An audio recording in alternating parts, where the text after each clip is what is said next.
முதலமைச்சர் ஆவதற்காக வந்த வைகோ பல நாள் வேலூர் ஜெயிலில் அடைபட்டு கிடந்தார். முதலமைச்சராக வந்து சீமா பாண்டிச்சேரி ஜெயிலையும் பல மாதம் குண்டாசில் என்எஸ்ஏல கிடந்தார்.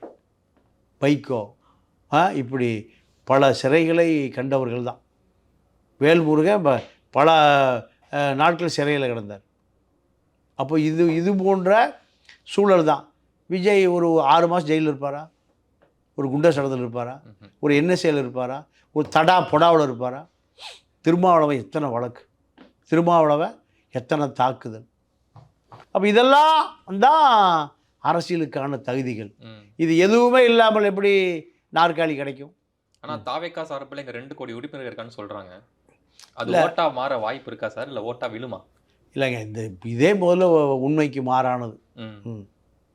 திமுக அதிமுகவிலேயே 2 கோடி பேர் இல்லையே. 75 ஆண்டுகால ஆட்சி நடத்தின திமுக அதிமுகவிலே 2 கோடி உறுப்பினர் இல்லையே. அப்புறம் எப்படி? அப்போ இவர்கள் சொல்லுவது அத்தனையுமே உண்மைக்கு மாறானது, உண்மையே அல்ல. உண்மைக்கு இவர்களுக்கும் தொடர்பே இல்லை. திமுக அதிமுக ஆண்ட கட்சி. இந்த கட்சியிலே 2 கோடி பேர் உறுப்பினர்னா, 2 கோடி பேர் தாவேக்கால் உறுப்பினர்னா, நாளைக்கே அவர் முதலமைச்சர். நாளைக்கே முதலமைச்சர். 6.5 கோடி வாக்காளர்களில் 30% பேர் ஓட்டு போடுறதில்லை. அப்போது 6×3=18, 2 கோடி பேர் ஓட்டுக்கே வர்றதில்லை. மொத்தம் 4 கோடி பேர் தான் தேர்தலை சந்திக்கிறான். அப்போ திமுக 1 கோடி ஓட்டு வாங்கிறது, அதிமுக 1 கோடி ஓட்டு வாங்கிறது.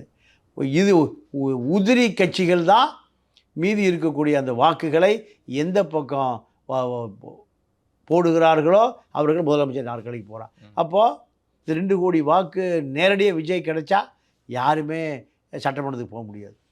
விஜய் தான், விஜயுடைய சகாக்கள் தான் சட்டமன்ற உறுப்பினர் எங்கே போக முடியும்? சட்டசபைக்கு போக முடியும். இதுதான் அரசியல். ஆக இதையெல்லாம் தெரியாமல், யதார்த்தம் புரியாமல், தமிழ்நாடு அரசியல் கள நிலவரம் தெரியாமல் 2 கோடி ஓட்டு இருக்குது, நாங்கள் முதலமைச்சர் ஆயிடுவோம், இதெல்லாம் கற்பனைக்கு வேண்டுமானால் எட்டலாமே தவிர நிஜ வாழ்க்கைக்கு வாய்ப்பே இல்லை.